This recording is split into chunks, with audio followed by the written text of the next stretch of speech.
या जो लोग दो तीन लोग हैं अभी, वो like what is their background? Priya is a fellow, is a DM neurology resident, and Dr. Murari is fellow in pediatric neurology program. And I think we have another one. Okay, yes, so this Okay, is the topic which I am so having. Yeah. I will start. Okay.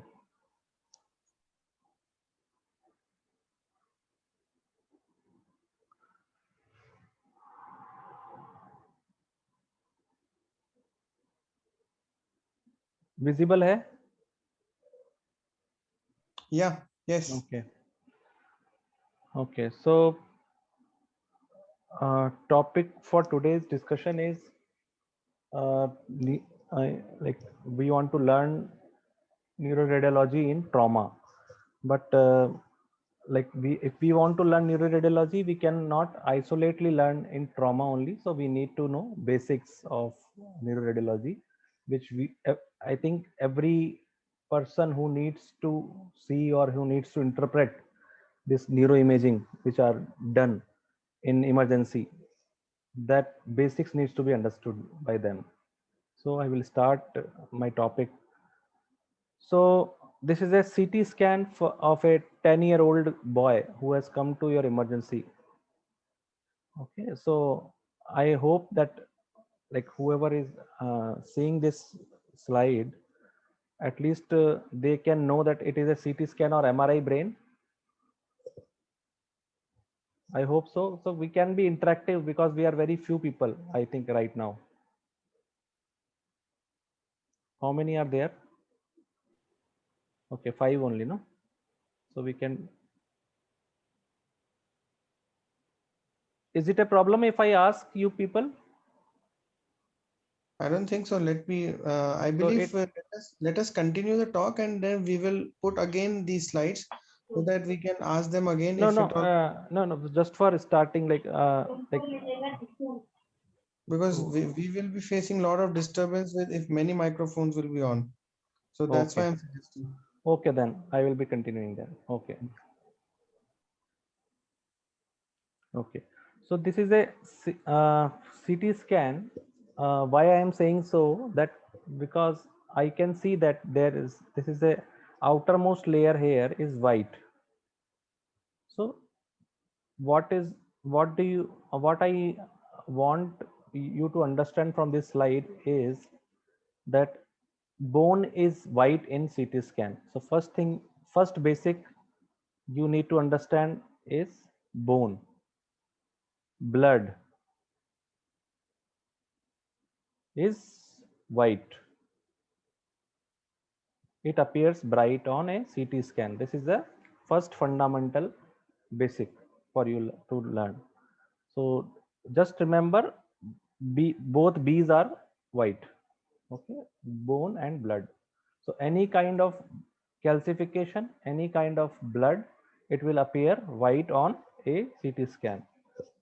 Okay, so what we can see in this CT scan, so even without any history, what you can see at least just by whatever you have learned till now, that this is bone definitely, and this is also either like calcium, or either it is blood, right? So based on history and your clinical analysis, you try to interpret always. So you will never, you should never attempt to see any scan without any history or an examination. That is the another fundamental. So it is also you should learn that it is always supplementary to clinical examination and history. If you don't know history and examination, you may, even if you are a good radiologist, you may do a wrong reporting. So this is very important that you should know the basics, you know the history, you know the examination of the particular person or who is coming, what you're expecting in the scan, and then only you try to interpret the scan. But grossly, you can easily say that this is bone here, calcium, and this is blood, probably. Why I am saying blood here? Why not calcium? Because calcium is blood is not homogeneous. So you can see these black dots in between here, in this white, right? So this is probably blood we are dealing with here. So inside the brain parenchyma there is blood, and this is bone. Now, what else you see in this scan? So you see a outer layer which is somewhat lighter than the inner layer, which is darker.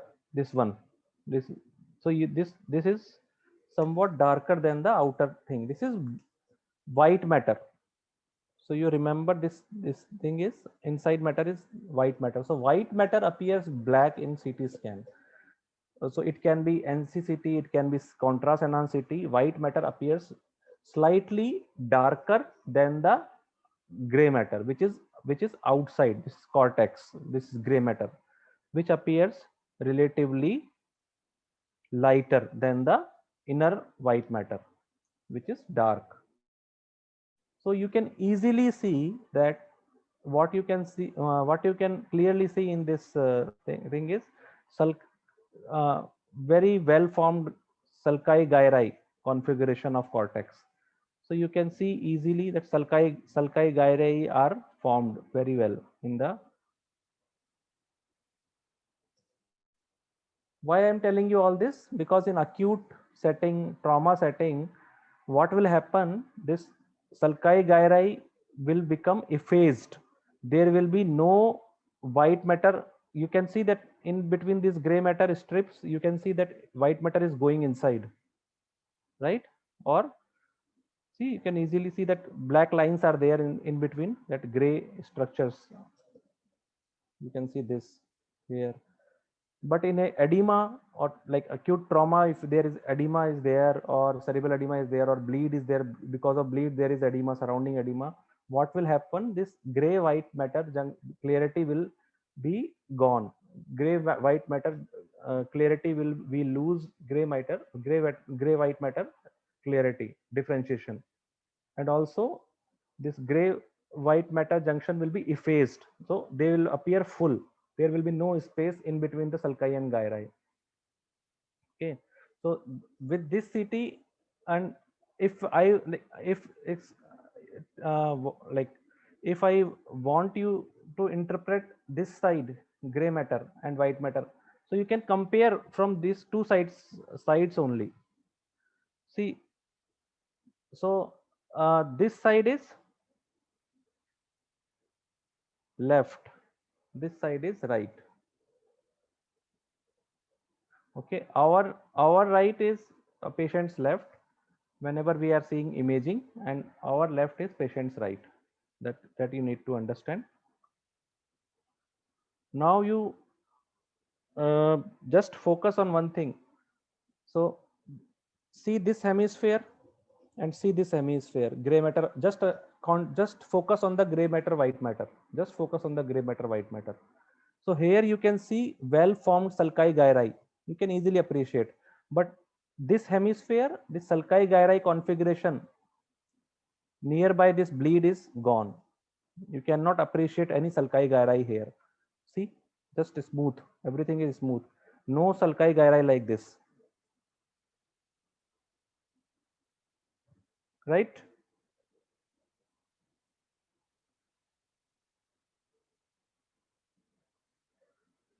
So if I ask Dr. Kalpesh, Dr. Kalpesh,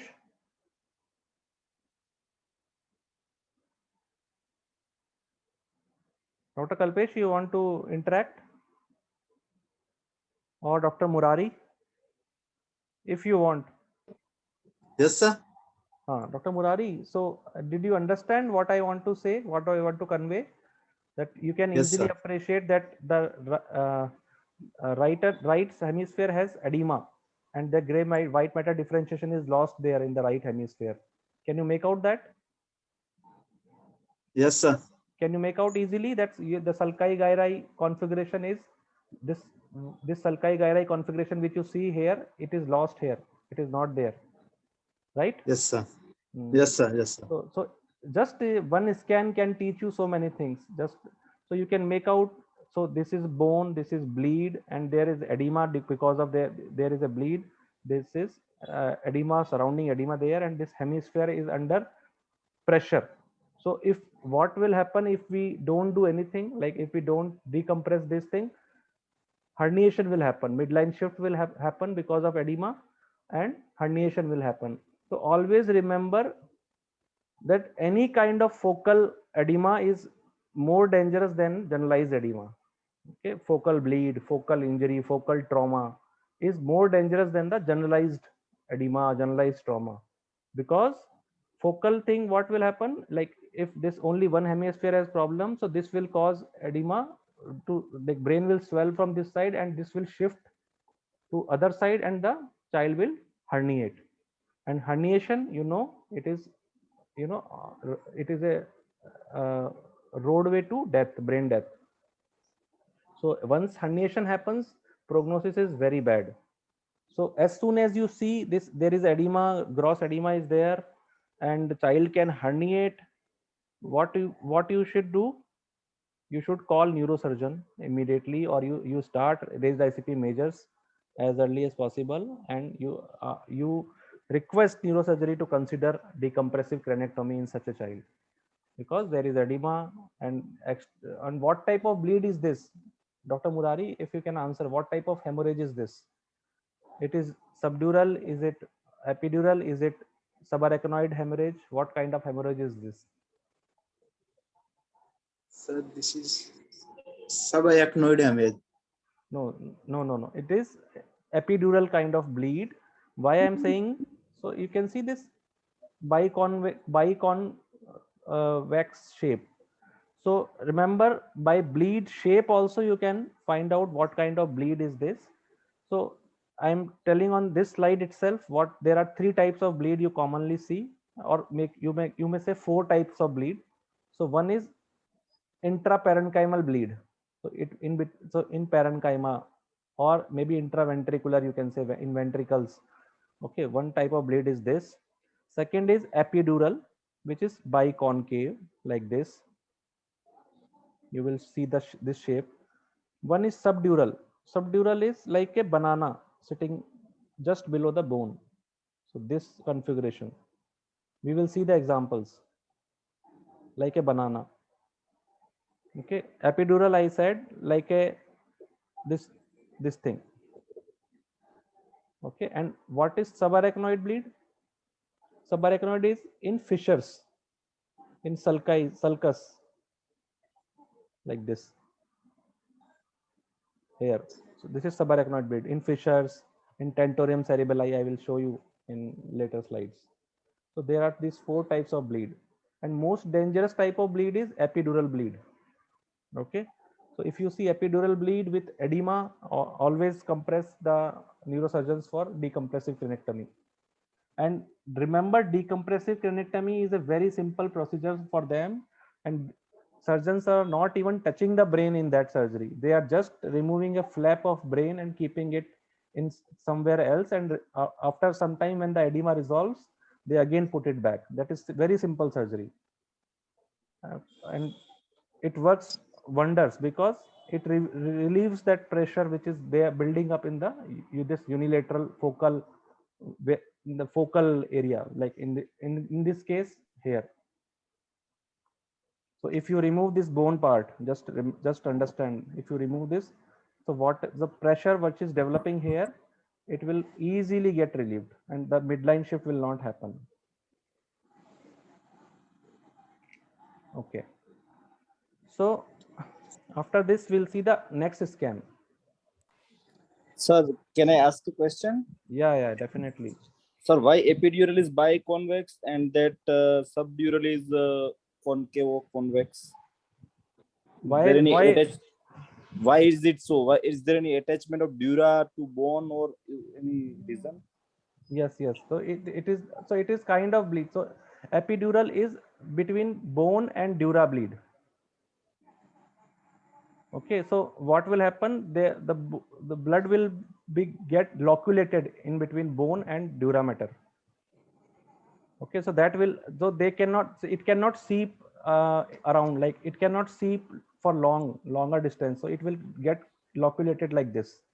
That is why it assumes biconvex shape, epidural.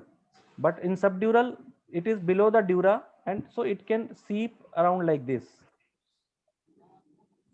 So there is no, loculation. There is no loculation happening. So it is just seeping around the brain like this.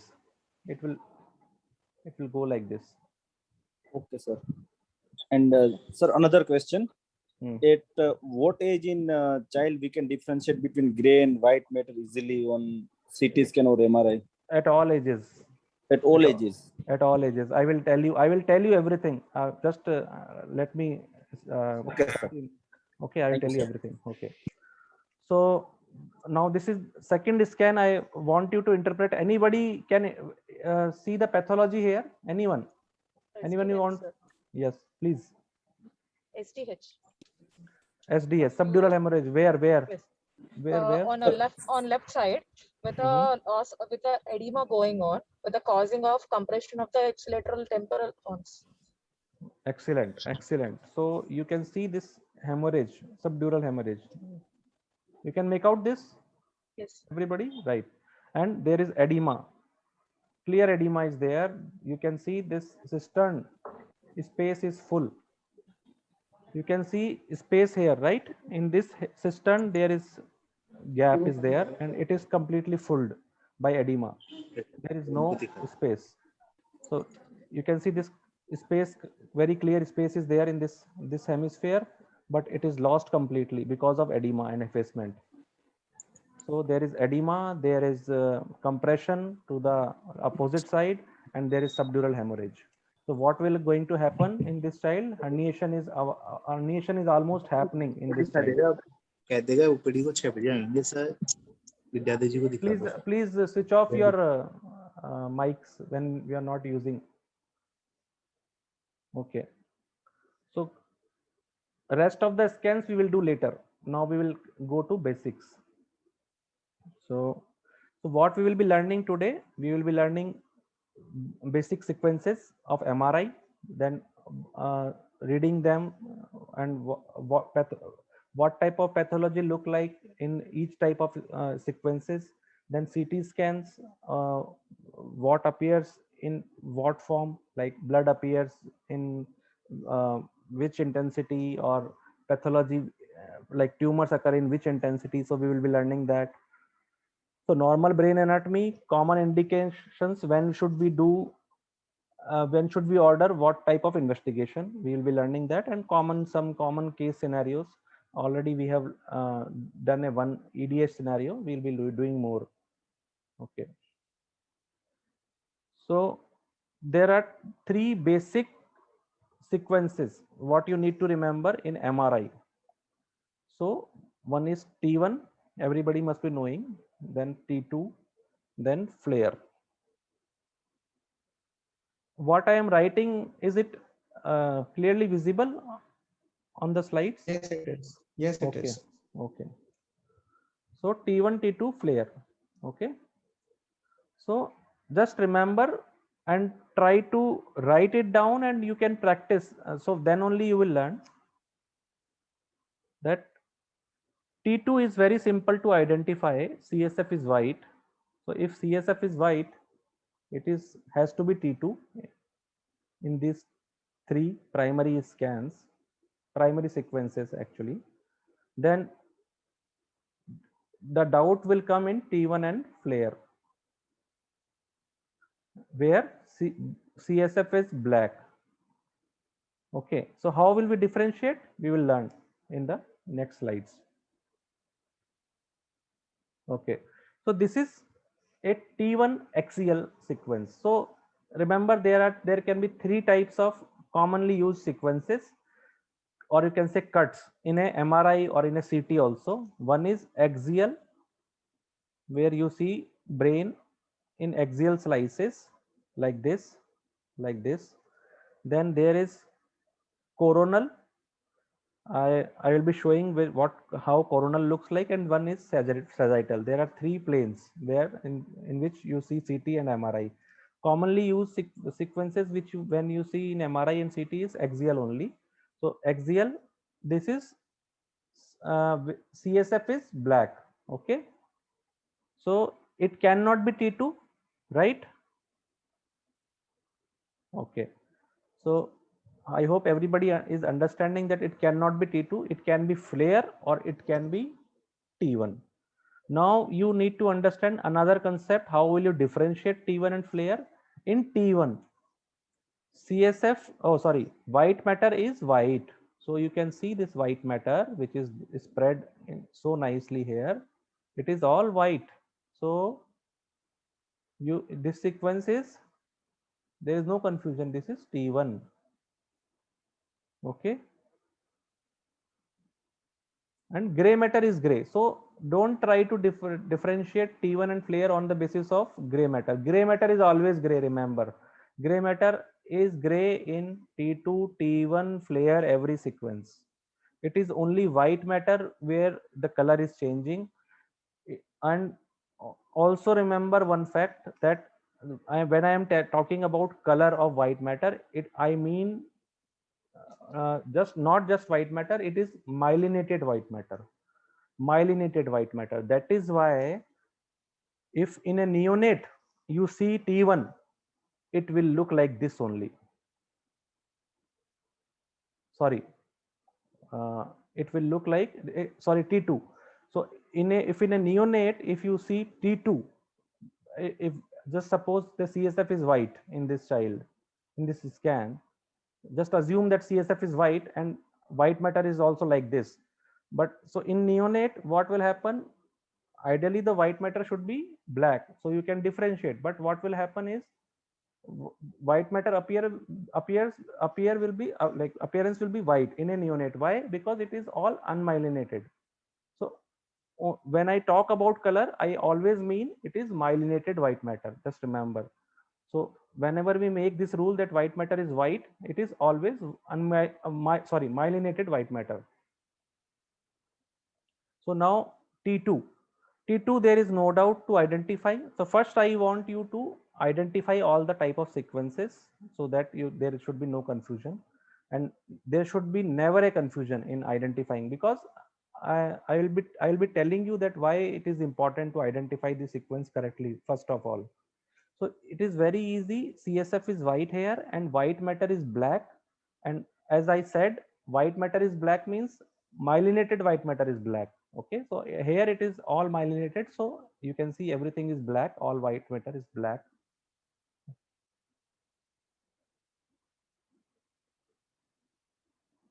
Okay, so and gray matter is gray. Gray matter you don't see. There is no importance of gray matter in identifying sequences. Now coming to flare. Just see this flare and you can so what happens in flare? Flare you make it from T2 only. What will happen to make a flare? That all CSF signal, see, CSF is not only flowing in ventricles, it is also flowing in between sulci and gyri. Here this is all CSF. All this white signal is CSF.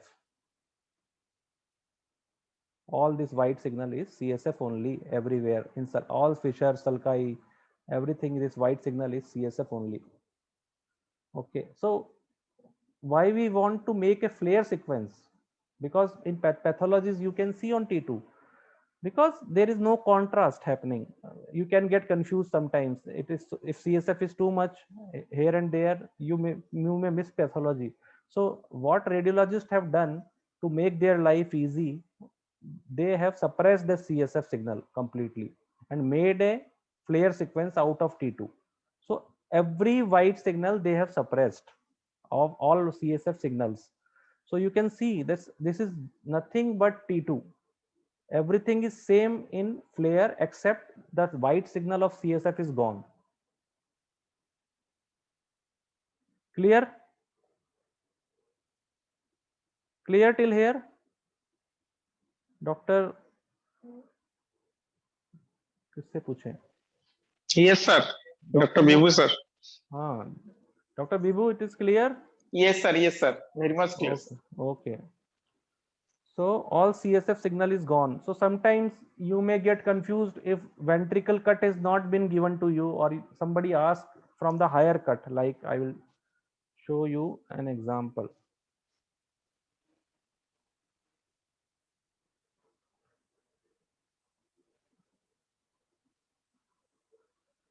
Hmm.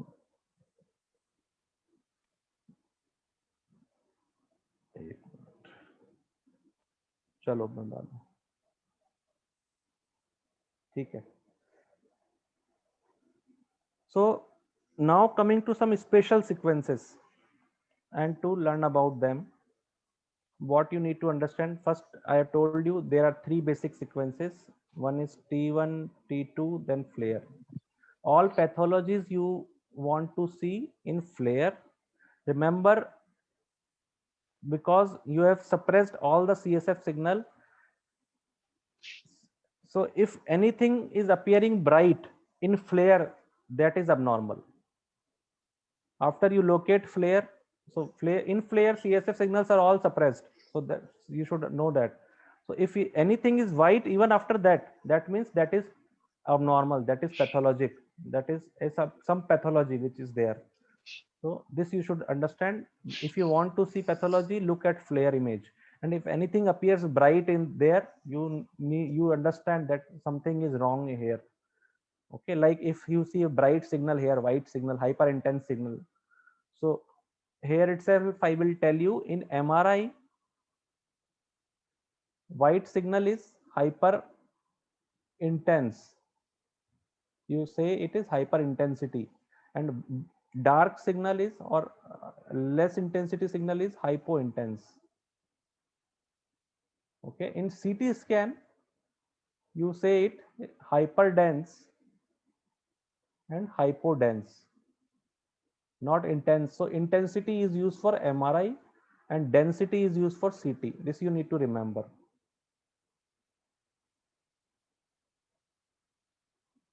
Okay, so we'll talk in these terms only, and whenever we're talking about hyper intensity, we are talking about MRI.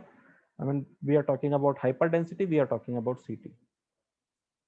Okay, so now coming to these spatial sequences. So after these sequences, there are certain sequences which you need to order, or you need to ask specifically, because your radiologist may not do these sequences until unless you ask them. So if you are suspecting some stroke or a lesion where edema can be there, you have to, if you're suspecting that, you have to ask for diffusion weighted MRI, DWI. And whenever you ask for DWI, they will give a complementary sequence to you, which is called ADC map. So when you ask for DWI, they will give you ADC map also. Why diffusion need to be asked in cases of stroke? Because earliest you can pick a stroke in DWI images. So as early as 30 minutes to 40 minutes, you can pick stroke in DWI images. So diffusion in form of diffusion restriction. I will be showing you how diffusion restriction look like. Okay. Then another set of special images, these are susceptibility weighted imaging, or it is also called star weighted, or it is also known as gradient images. So this is also one kind of special sequence. When you want to order this, or when you need this, when you want to see bleeds or calcification in a MRI. You all know that MRI is not good for evaluating any kind of calcification or bleeds. It is conventional teaching. Everybody must be knowing this line from their MBBS days, that if you want to look at bleed or calcification, you order CT. But if in MRI, because now in today's era, MRI is easily available, MRI is less harmful than CT, there is no radiation. So you will, and MRI is mostly you make your study complete, because even if you do a CT, then you need a MRI. So nowadays you in MRI only you ask for these special sequences. So whenever you are suspecting a bleed or when you are suspecting calcification, you order for an susceptibility weighted image or star weighted image or gradient images. So you can see this image where there is hyper intensity, and this is bleed in brainstem. This is, so as I said you, this is, so there are three sequences which is visible in here. It is axial image, this is sagittal image, this is also axial image, axial cut, this is also this is also, this is sagittal. So this is sagittal sequence, these both are axial cuts. And how do you look, how do you see bleed or calcification? How does it appear in this image, this type of images, susceptibility weighted images? Everything, all type of bleeds and calcification appears black like this. So easily you can differentiate all. So when a trauma case comes and you are suspecting diffuse axonal injury, you all know that in diffuse axonal injury cases you get lot of microhemorrhages which are not visible on the routine scans. T2 flare, it is not visible at all. So you need then diffusion is a, sorry, susceptibility weighted images, and you can see lot of dots like this. See this type of dots, microhemorrhages. This is only you see in diffusion, oh sorry, axonal, diffuse axonal injury. So all these are microhemorrhages which is not visible on the T2 flare, T1. MRI will look clean until unless you ask for these images. A good radiologist can do on his own, okay, that he can do. If you are in an institute or in a medical college, they will do it. But if you are ordering it from outside, everything, they charge, so they will not do it until unless you ask for it. So you should be knowing that what sequences you need in a child or in an adult, any case, any trauma cases, right? Now again, more examples of, so if I hide this, can anyone want to volunteer for this? Which sequence is this? Please, Vibhu.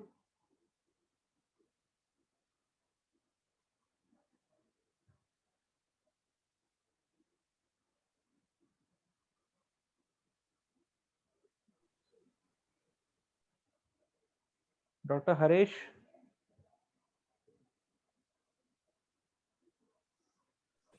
Yes, sir. Please. So which sequence Sir, is it this? is CSF is black, sir. So mostly it is T1. Okay. So And if it is T2, CSF white and CSF suppressed in this. CSF is black, so it has to be T1 or flare. And how is the white matter here? See, white matter is white. White is white and gray is iso-intense. Gray is always gray, so gray is iso-intense, and white matter is white, so it is T1. Yes. Okay. T1. No doubt, and it is axial sequence. Axial sequence. This one is also T1. There without any doubt you can identify. This is again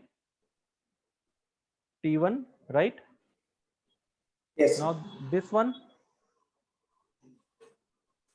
So this is another type of sequence only. It is again T1. You can see white matter. White. This is corpus callosum in sagittal image. So this is the white matter structure. Corpus callosum connects to two hemispheres. In axial image, you see it here. This is genu of corpus callosum. This is splenium of corpus callosum. Okay, but in a sagittal image, you see it a continuous structure like this. Sir, sorry to disturb, sir. I have one question, sir. Please. Yes, sir. In the HWI sequences when there is a bleed in. Hmm. Yes, sir. First, in the first sagittal section, you told the whitish thing is bleed, but in two axial section, it is the black is the bleed. No. So this is only susceptibility weighted image. This is flare. This is T1. T1, yes, sir. This is T1. Okay, this is T1. This was just to show you bleed in T1. That is because in T1 it is like a CT scan. T1 image is like a CT scan. T1 MRI is like a CT scan. Bone and bleed will appear white. Okay. Sir, bone is white in T1, sir. Yes. No. In calcium and calcium fat blood is white in T1. So just remember blood as you see in CT, you will see in T1. So question to you, in this Yes, sir. in this sequence, where is the bone? Sir, bone is the maximum white is the scalp, and below it is bone, which is black. Yes, very good. So remember, in all the sequences of MRI, T1, T2, flare, bone will appear black. It will Yes, it sir. is not white in any of the sequences. Okay. So sometimes there may a confusion that it is a MRI or CT. Sometimes in T1, when you get just a T1 image of MRI, you can get confused. Is it a CT or is it a MRI? Okay, so this will help. Just remember. Sir, unless it is written SWI, can we detect the sequence SWI? Yes, definitely. So you Sir, just remember all type of special sequences. See, this one is DWI, है ना? Yes, sir. DWI. This one is SWI. What you can see, this white covering is not there, and the bone was also not clear. So you can see this. They don't have good type of covering. So you can understand. Okay, this is some special sequence. Okay. Fat suppression. So like this, see this diffusion also. This doesn't have any covering. Yes, sir. Right. Likewise, this has covering, but this is also very dirty looking covering here. Okay, not Yes, like yes, this sir. white. So this is the, by this you can identify these are special sequences made from the normal sequences. They are not captured. They are just made by from T2, T1 and flare. They will make all these sequences. Okay. Yes, sir. So they don't have good covering outside their brain parenchyma. So no good bone covering is there. No scalp also you cannot see. So easily you can make out this is some special sequence, and based on special sequence, so this is you need to practice. So this is diffusion weighted image. You can once you see some images, you will identify, okay, this is DWI, and this is susceptibility weighted image.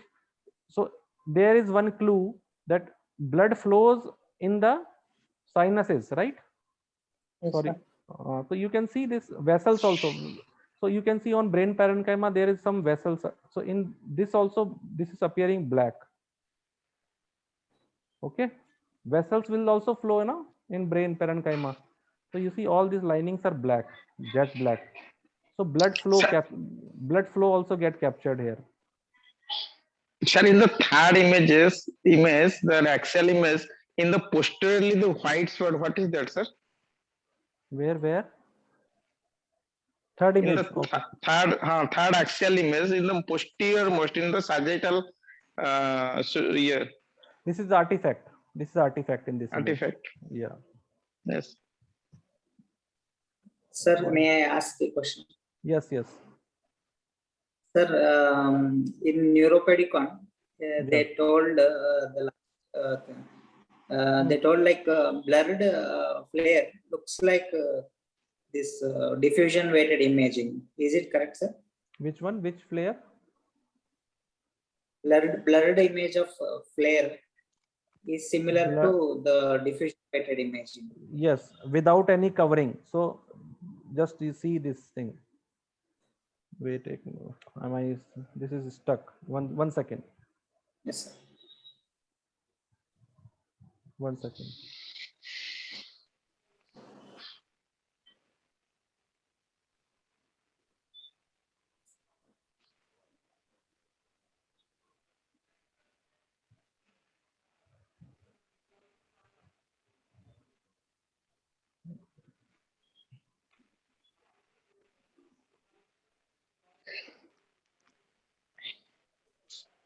I need to re-log in, I think. Wait. Okay, sir.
Am I audible? Yes. And the screen is visible, right? Yes. Okay. Okay.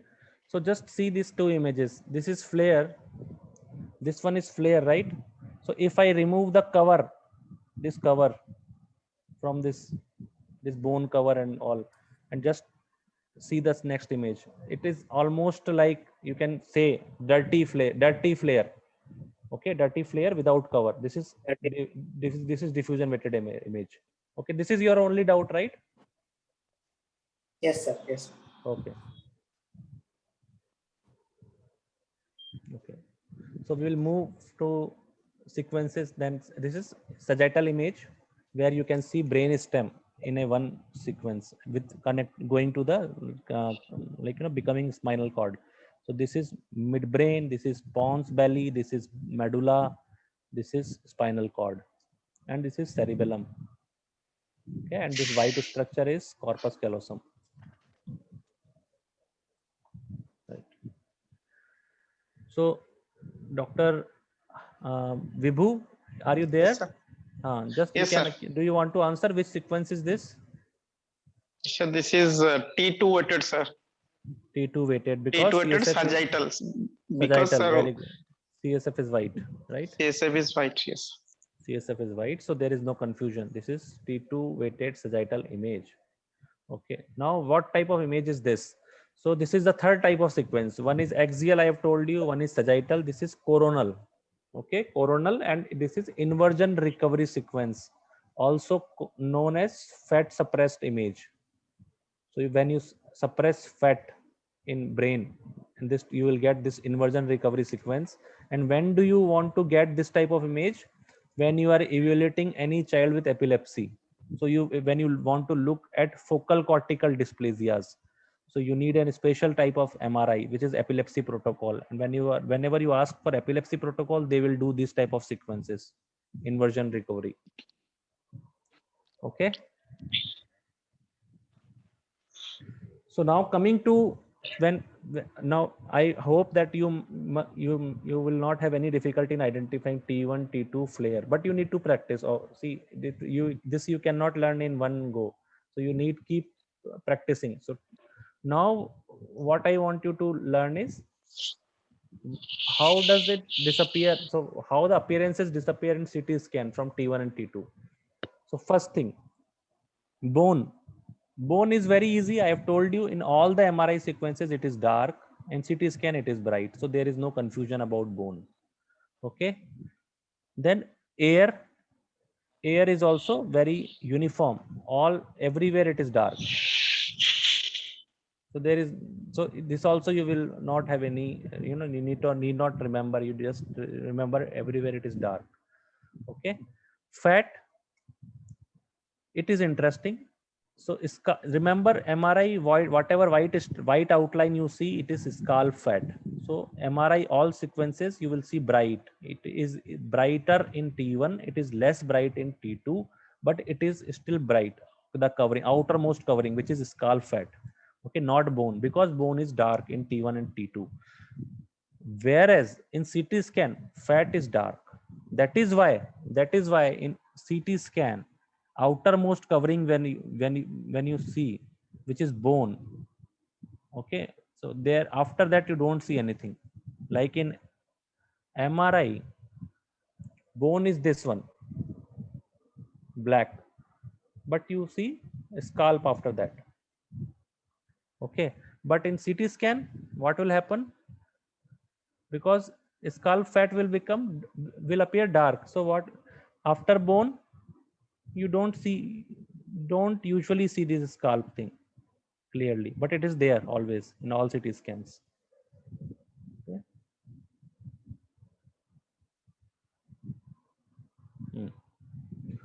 So after that, water. So water is also no confusion. I have told you. T1, so CSF, water is just CSF. T2 में bright होता है. In T2 this is bright. In T1 it is dark, and in CT scan it is like T1. So CT scan is like T1. Most of the CT scan findings are like T1. So you can see just there is difference of fat, which is opposite. Otherwise T1 and CT scan are same. Okay.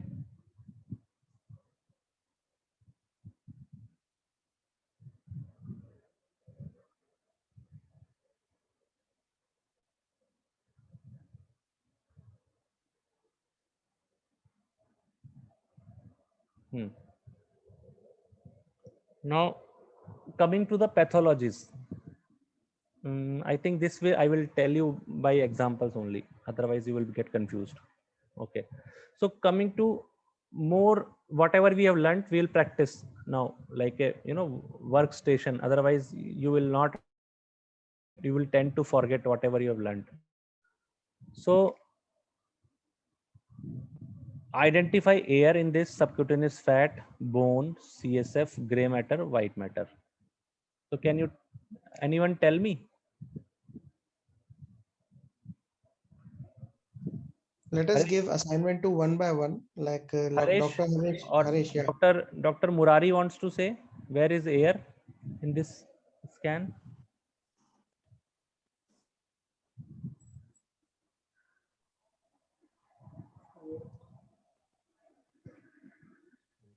Dr. Kalpesh, where is air? Dr. Kalpesh. Sir, actually, I don't know where is the air here.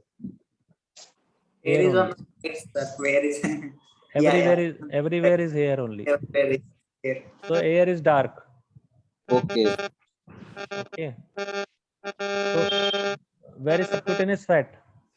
Subcutaneous fat. White lines. So this is white line. Bone is black beneath the subcutaneous fat. Then CSF, you can see in the sulci gyri spaces, which is flowing as black line. So black CSF is black in this. Okay. And gray matter is always gray. So there is no confusion. White matter is white in this. So what type of sequence is this, Dr. Kalpesh, according to you? Sir, it is T1. It is T1. Very good. Because CSF is black and white matter is white. Okay. So now coming to this is, try to identify some important structures, because you will see this very often. Use this to identify pathologies. So this is a axial cut flare. So if anybody has confusion in identifying flare, tell me here only. I will explain. Or everybody is comfortable, it is flare only. Dr. Murari, can you explain the differences between T1 and flare?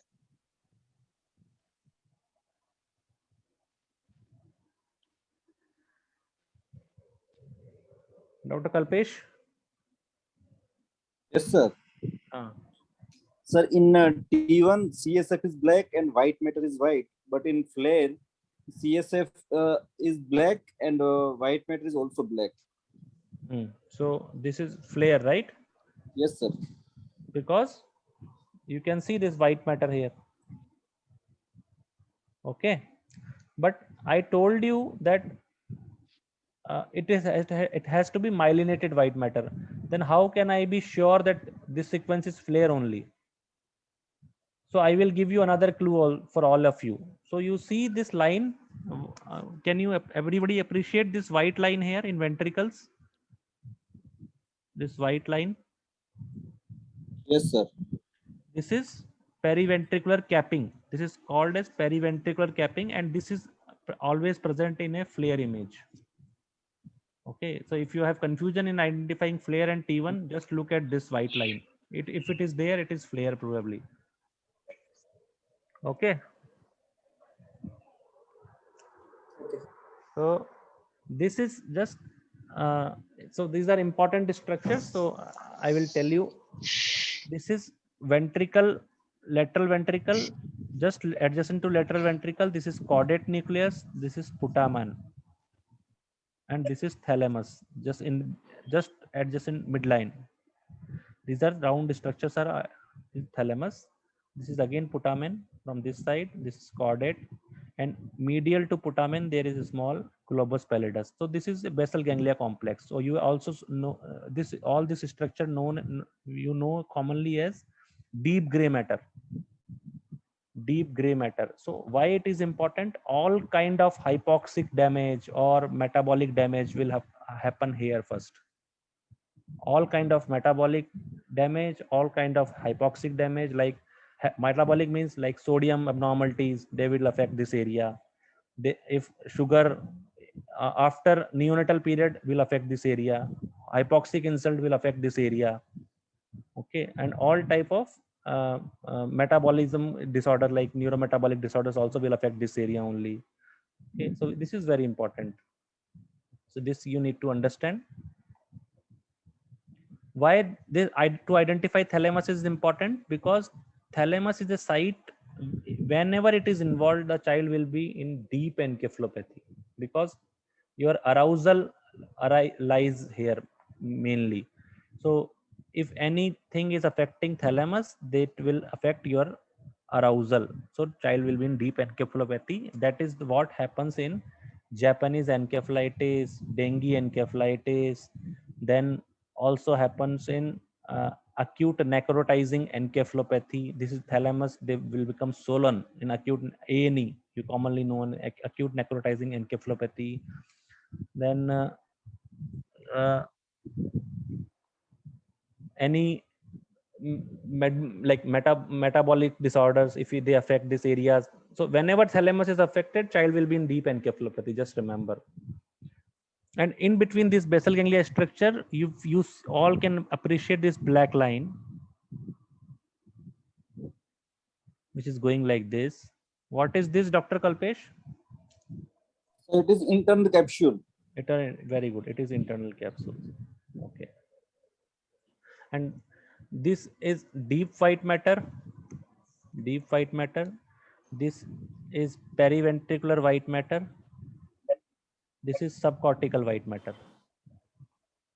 Okay. Sir, which is trigonal or peritrigonal area?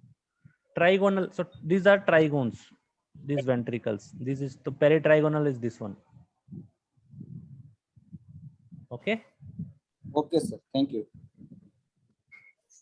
Okay. Now in this structure, Dr. Kalpesh, I want to ask from you only. So you identify which structure, which color is what? Where is Yes, corona radiata? Corona radiata, that is already mentioned. Already mentioned. Very good. So where is corpus callosum? The sir, upper arrow is the genu of corpus callosum, and blue down arrow is the splenium of corpus callosum. Very That good. yellow structure is the caudate nucleus, and green structure is thalamus. Very good. Very good. Very good. And this line is That I don't know, sir. this is Gyrus. cingulate gyrus. Okay. Cingulate gyrus. Okay, sir. Cingulate gyrus. Why it is important? This is the most common site of herpes affection. Whenever herpes encephalitis is there, you may see in emergencies, your emergencies, a child with herpes encephalitis. So this area will you may find slight hyperintensity. Okay, so this is very Yes, sir. common area with herpes affection. Okay, so doctor, who wants to volunteer now? Dr. Jens George, you want to say, you want to identify these structures?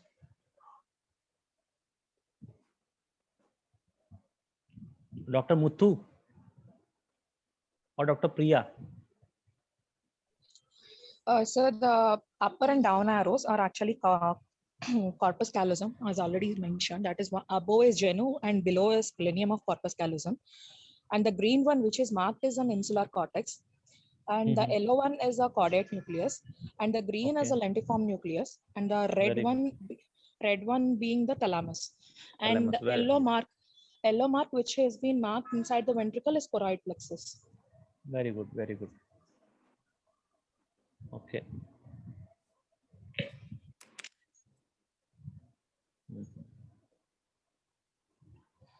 So now coming to another important, yes, please. Sir, central semi-oval बोल के कहाँ पे है इसमें?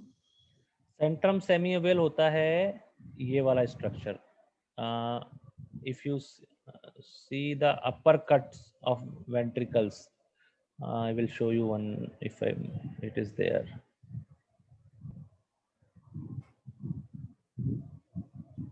ये centrum semi-oval है, the white matter. ठीक है? This is centrum semi-oval. So just जो ventricle cuts होते हैं ना, उनके ऊपर वाला कट, उसमें white matter जो होता है उसको centrum semi-oval बोलते हैं. Okay, sir. Understood? Understood, sir. Okay. So, so now coming to this very important anatomical landmarks. So these are, so this is the axial image, T1 image. If you have any doubt, so like if I'm telling anything like T1 image, if you don't agree with me, just tell me that time only. Otherwise, I will go to the next slide. No, I don't know that you are not understanding. So you have to communicate. Okay. So in this image, you can see this is the axial T1 image. There is no doubt. So there's white matter is white. Okay, and their CSF is black. You can see this CSF is flowing here. So you can see this is T1 image, and what they want to show is circle of Willis. So in T1 image, at the level of brain stem, what you see is the circle of Willis gets formed. So vessels, you can see this structure. Why it is important, this area to identify? Because you must be seeing this if you want to see without MRA, you want to see the flow. How is the flow? Is there any stenosis in the vessels or not? Or are there any exudates? So also remember, exudates formation also occurs around this only, around this area, circle. So around the vessels, the exudates will be formed and they will get accumulated here. So in tubercular meningitis, all exudates formation will occur here only. Okay. Sir, this is the cistern, no? Star-shaped cisterns. These are cisterns. In these cisterns only vessels will come. Vessels will be going. Okay, that here only circle of Willis will form. So what are the vessels which will form circle of Willis? Dr. Harish? Sir, this internal carotid forming ACA, MCA, sir. Vertebral artery forming basilar and PCA, sir. Both of they are connected by ACOM and PCOM, sir. Okay. Okay. So this is coronal image. Okay. So this is coronal image, and this area structure is hippocampus. So in febrile seizure children, you want to see for hippocampal sclerosis. So you ask for coronal cuts. Sometimes if they are not, they are not brought the coronal cuts, you need to see these images, this structure, which is called hippocampus. Okay. So again, T1, T2, I don't want to ask you again. If any confusion, you can stop me. This is T1, this is T2, this is what image? Can anyone tell me?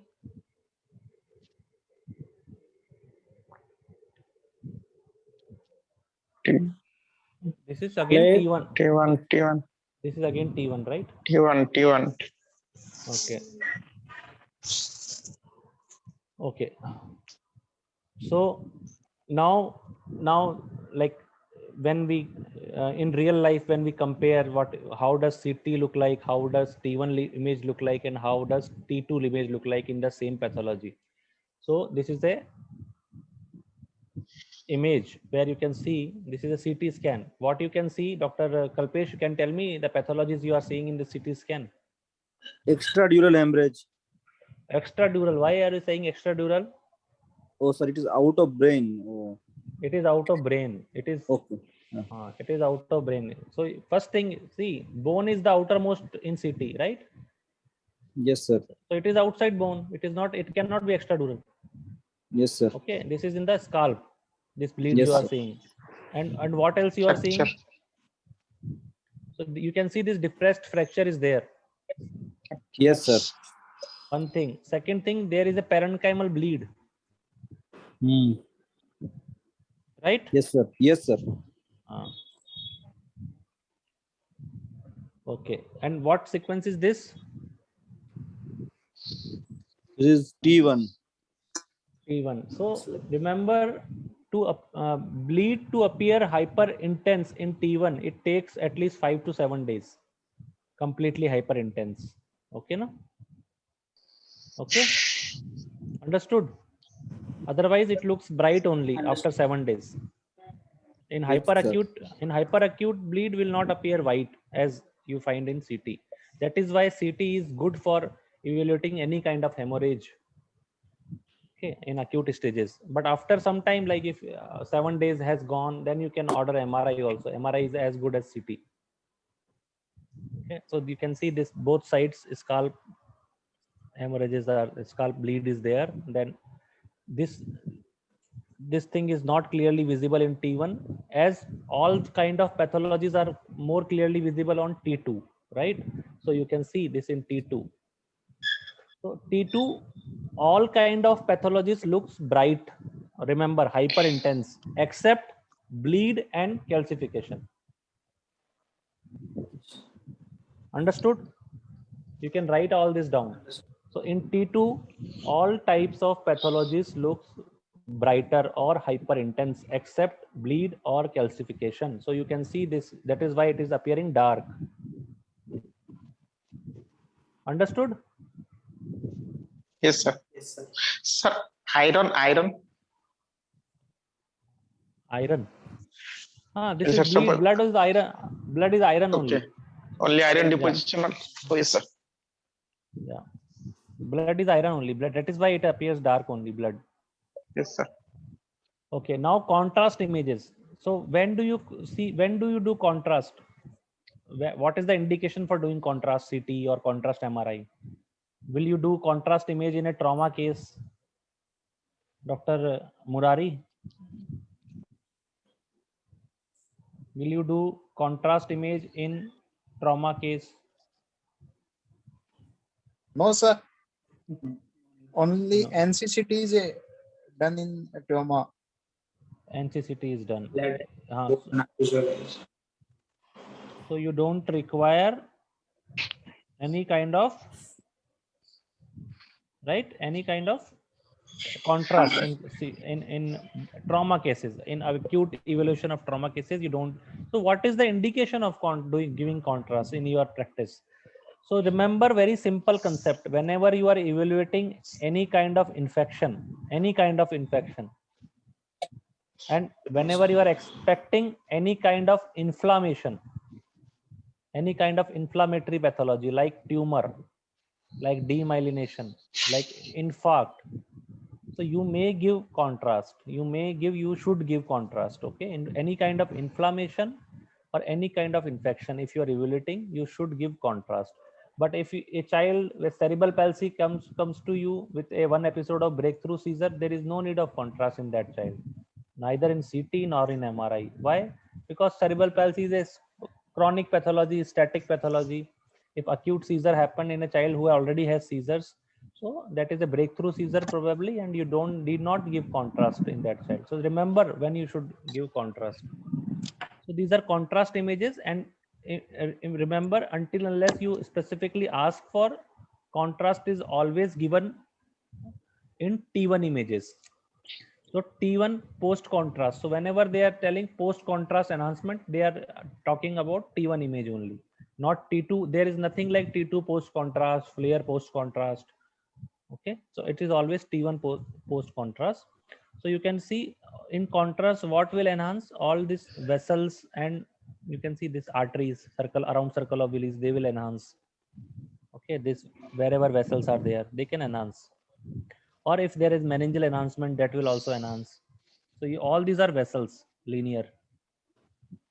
Okay.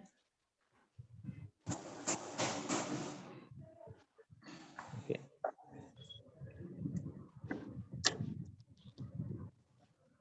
This is which image, Dr. Kalpesh?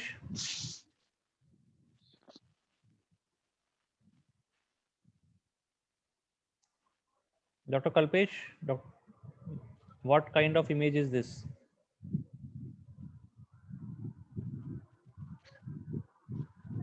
Dr. Harish? Sir, flare, it looks like flare. Flare image, right?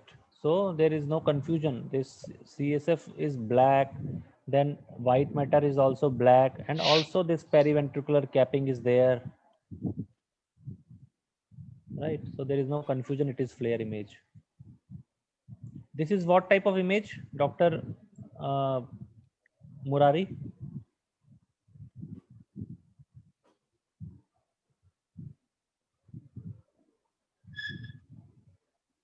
Dr. Priya? Sir, SWS, sir.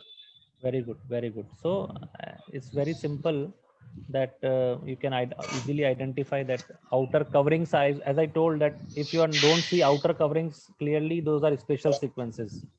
Okay, so this is a special sequence. You can easily identify. This doesn't look like diffusion weighted image, and in SWI image, bleeds and calcification appear. They appear bloomed. That is why this finding is called as blooming. Whenever you see a bleed or calcification, they will appear very black, jet black. They will bloom out of the whole picture. So that is why this finding is called as blooming. So this is probably a bleed or calcification. So now we will see a diffusion weighted image. What is the use? So this is the image where hemiparesis is there on the left side of a child, and in T2 you don't see anything. There is no pathology visible. It is just sulci gyri anatomy is visible. But in diffusion weighted image, what is happening? There is diffusion restriction here. Can you see? Here also, and there is a diffusion weighted image, diffusion weight restriction here also. Diffusion restriction appears brighter in diffusion weighted image, always remember. And I told you when I was telling about diffusion weighted image, that whenever they do diffusion weighted image, they will always give ADC map adjacent to that. So just in front of DWI, they give ADC, they will write it on. And in ADC, whatever appears bright, if it is true finding, that should appear black in ADC. corresponding. So this white thing will appear black. Then only it is true diffusion restriction. Or see this bright spot also appears black here. Okay, so this is true diffusion restriction. So there is some edema, infarct going on in this side, which is not visible on plain T2 image. So again, this sequence you can see, so there is the infarct which is there in this flare image. You can see this hyper intensity. In diffusion image, you can see it is much brighter. So diffusion will make pathology very bright. So diffusion restriction, wherever it is there, so you see very bright image, and corresponding ADC, you see this black. So it is true diffusion restriction. So just see this image, like diffusion, there is no covering, ADC, there is no covering, and this is flare, where you can see the cover very well.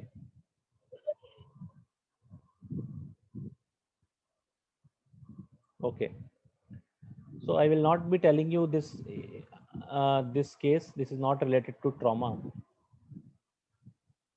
or emergency, any NCC tuberculoma and all, it's okay.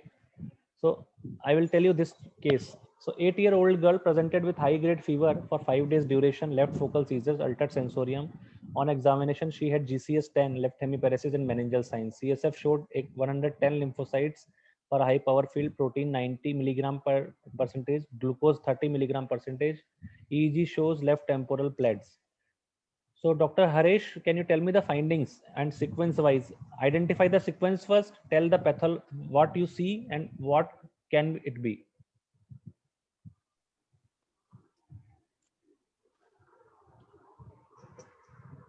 Sir, first one looks like sequence is T2 weighted but suppressed CSF. Is it there, sir? The first one? Yes, it is. See, where is T2? CSF is black. You see this ventricle. See, how is the CSF? But capping is clearly visible. So it's T1. It's flare. Flare. Capping is also there, and CSF is black, and white matter is also appearing black. Okay, so this is flare only. And I told you in pathology, all pathologies looks white in flare.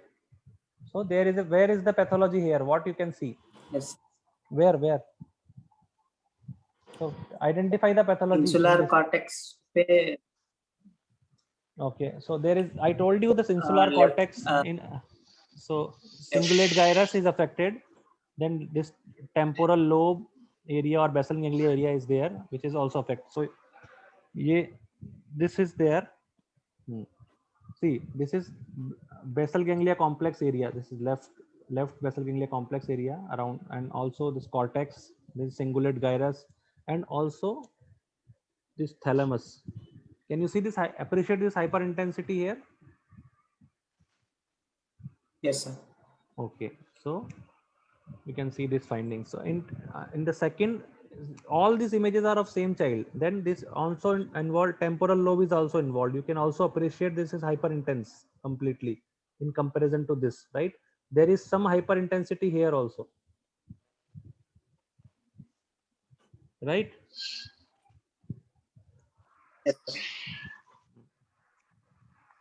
Okay. Again, this is the higher part of the cingulate gyrus, which uppercuts. So again, this is hyper intense here.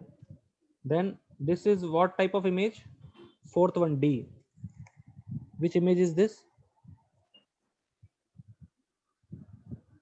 Sir,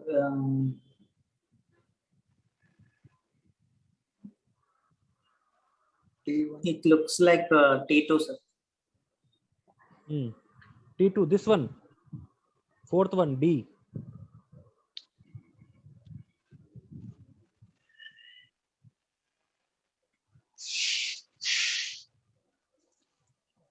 What type of pathology you are seeing here? Sir, looking like SWI, sir. This is SWI. Okay.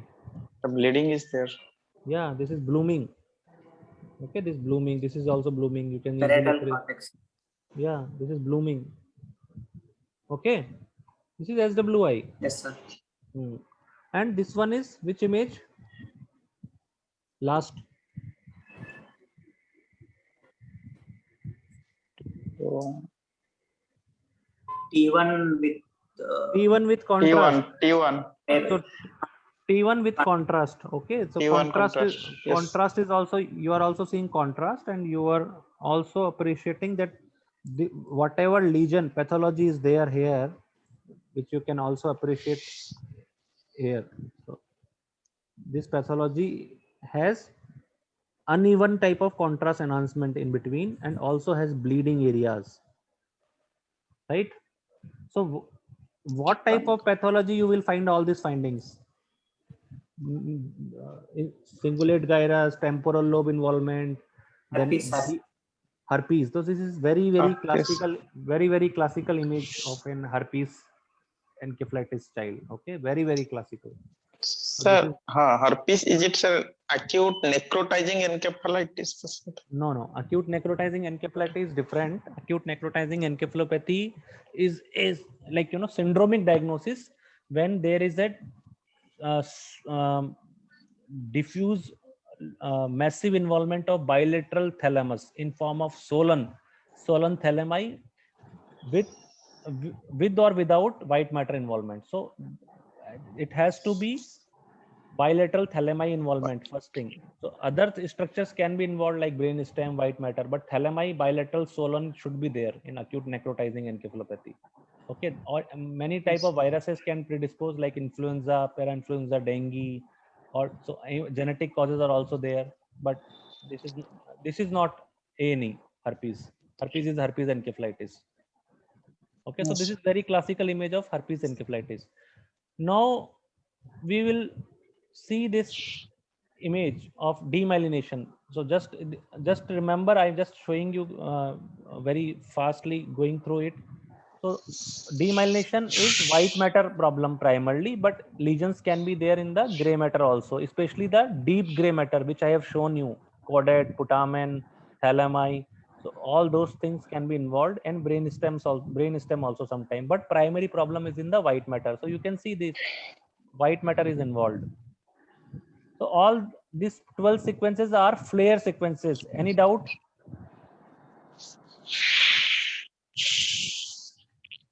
No, sir. Because see, CSF is black, white matter is black, and periventricular capping is also visible in all the sequences clearly.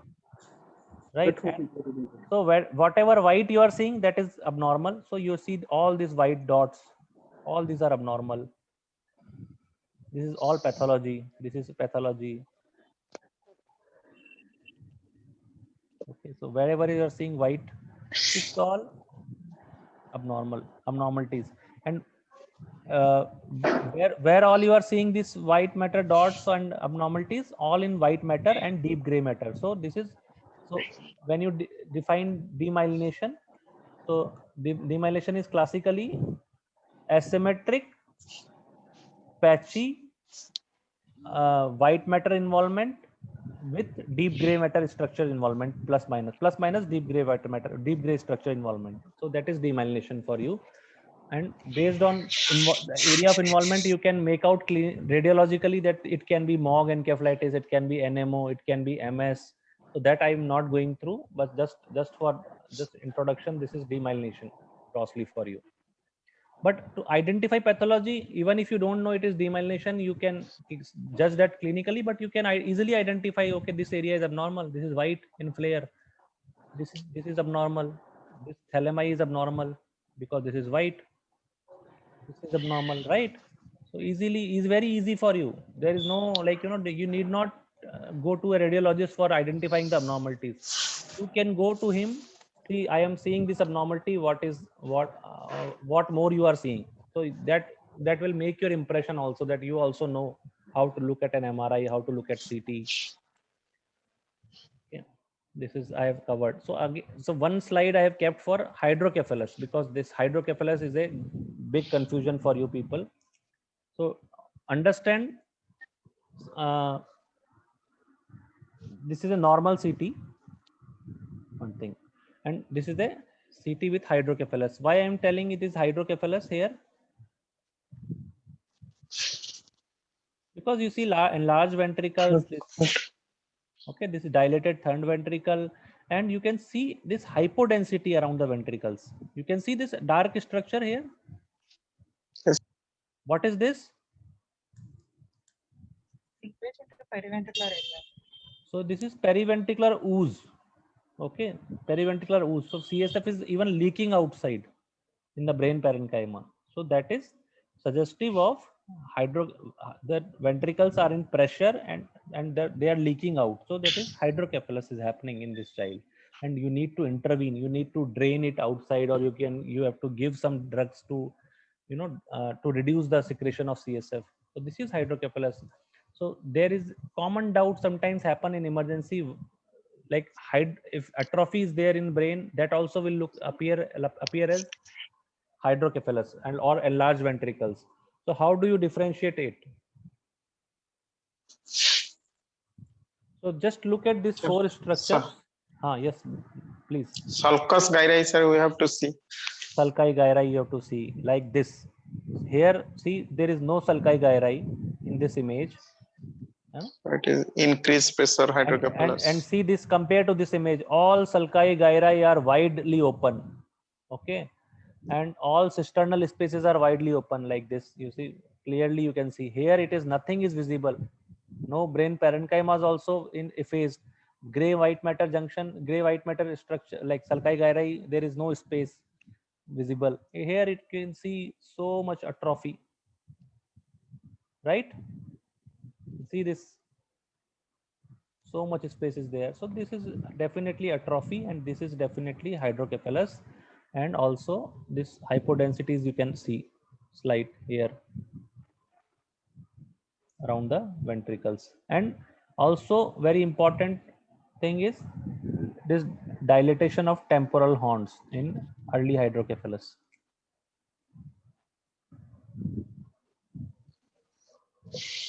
Okay. Understood? So Yes, any questions till now?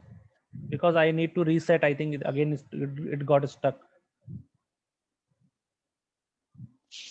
No doubt, sir. Right. You can reset. Clear, sir, clear. Please ask if anything till now, anything, any doubts in CT MRI, because I need to reset it. It will take time. Sir, in DWI sequence, in a case of diffusion restriction, due to the sir, am I audible? Yes, you are audible. In DWI sequence, diffusion restriction is due to the vascular, I mean the infarction due to the arterial thrombosis or something else, and the false diffusion restriction. What is the difference between true restriction diffusion and false restriction diffusion? See, true diffusion restriction is due to some kind of edema. It may be infarct, it may be demyelination, but false diffusion restriction is artifact. So sometimes what will happen, like bone signal will come in diffusion images when they are creating diffusion images from T2. What will happen? The bony signal will be there, or some metallic signal. It will catch diffusion images, and that is known as T2 shine through. T2 shine through. That there is name also given to it. So there is T2 shine comes in that images. So if it is not getting reflected in ADC images, then it is artifact. That is T2 shine through. Okay. Yes, sir. Now again, so my screen is visible. ADC is a must. My screen is visible. No, not sir. Okay, wait. ADC is must. Always they will give. Whenever you ask for DWI, they will give ADC. And you should always make a habit whenever you are looking at DWI, you should always look at ADC corresponding. Okay, now it is visible. Yes, sir.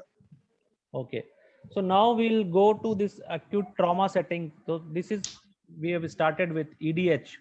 Okay, EDH with this side edema, which is visible clearly, and this side sulci gyri, you can see clearly. This is EDH. There is no doubt. This is subdural hemorrhage here visible with edema which is compressing to this brain stem and probably causing herniation. You can see the midline is getting affected here, and you can see this clearly sulci this cisterns very well here, but here it is not. Here it is not visible because of edema. Okay, this is not visible here at all. Now doctor wait एक minute, कौन किससे पूछेंगे?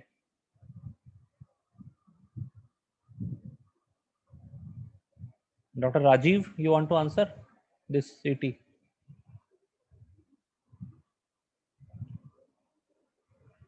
Dr. Haresh, you can only answer.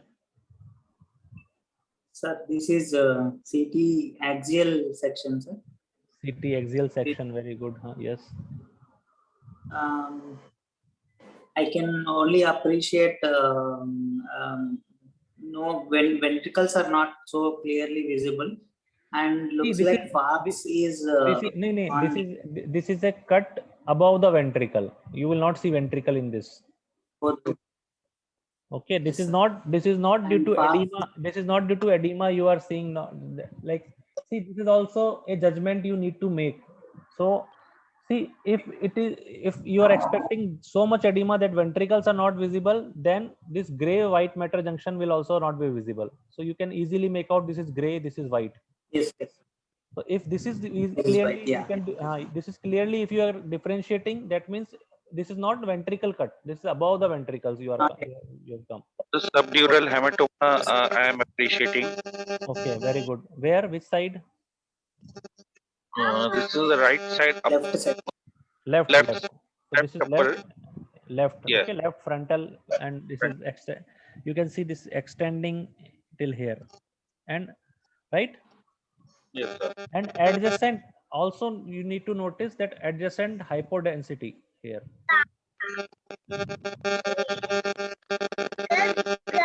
Visible? Everyone Yes, to sir. please mute once you answered. Is it visible, this hypodensity? Yes, sir. Okay, so this indicates that around that bleed which has happened, there is edema also. Okay, so edema looks hypodense in CT, all kind of edema. So I've told you only blood and calcium looks white. Other than that, all pathologies looks black only. Hypodensity. All are hypodensities. Hyperdensity is only bleed or calcification in CT. So in CT, it is very easy to identify where is the pathology. Just compare the both sides and you can easily make out there is a bleed and there is edema around this. Isolated edema or contusion. Hello, you're not clearly audible. Can you speak loudly? Yeah. Sir, how to differentiate whether that is an isolated edema or whether it is a contusion? So contusion is bleed only, no? Bleed with edema.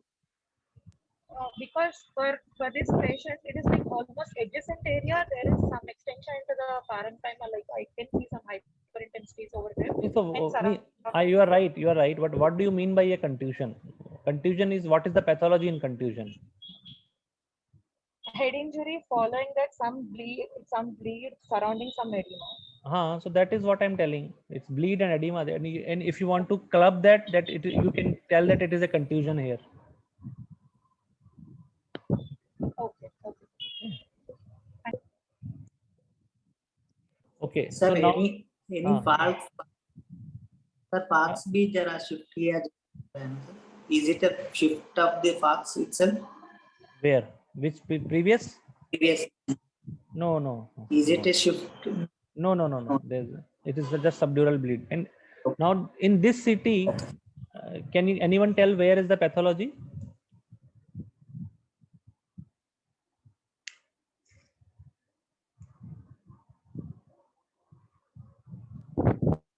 SAH, sir.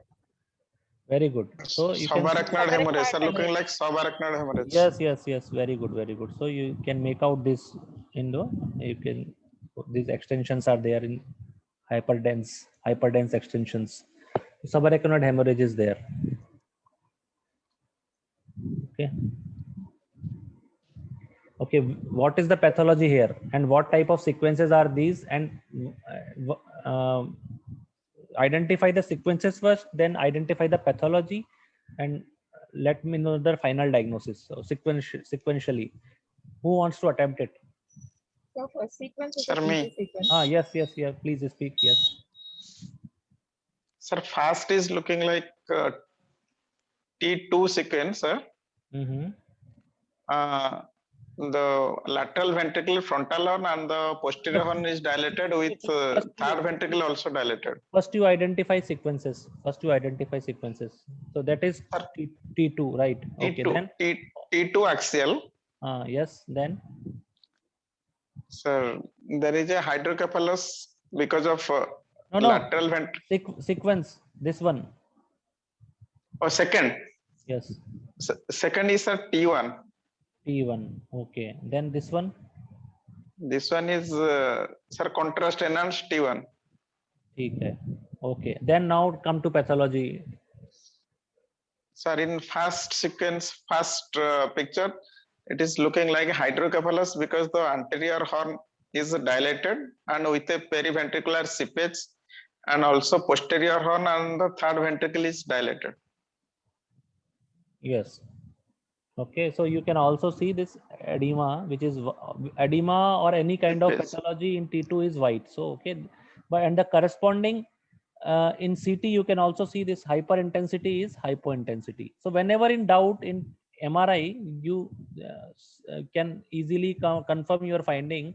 So whatever pathology you are seeing in T2 or flare, that will be hypointense. So if any hyperintensity you are seeing in flare, it will be hypointense in T1. Yes, sir, this is CSF seepage. Yes, this is CSF seepage. CSF seepage. Okay, and this is what are you seeing here in the same child? Sir, basal exudates in basal cisterns. So this is the basal exudate, intense contrast enhancement around the circle of Willis area, which is also known as basal exudates. And what type of pathology you are expecting in this child? TBM, sir. TBM. So this is a very classical, finding or MRI or image for a TBM child. Okay. So any doubts are there? I think we can discuss sometime later also any more scans or some trauma CTs if you wish to. We can again schedule a meeting, because now it's almost 90 minutes, and I believe if we sit for more than 90 minutes or 2 hours, then we tend to forget whatever we have learned. That is my opinion. So I think this is enough for today. Okay. Yes, I believe, but you have started. I think now all the fellows can take it further, because this should be the baseline radiology class. On basis of it, we can learn on all kind of pathologies. What you have touched upon today is the foundation, and the way you have taught us, sir, is incredible. Thank you. I hope that everybody has understood at these basics. Okay, I have gone very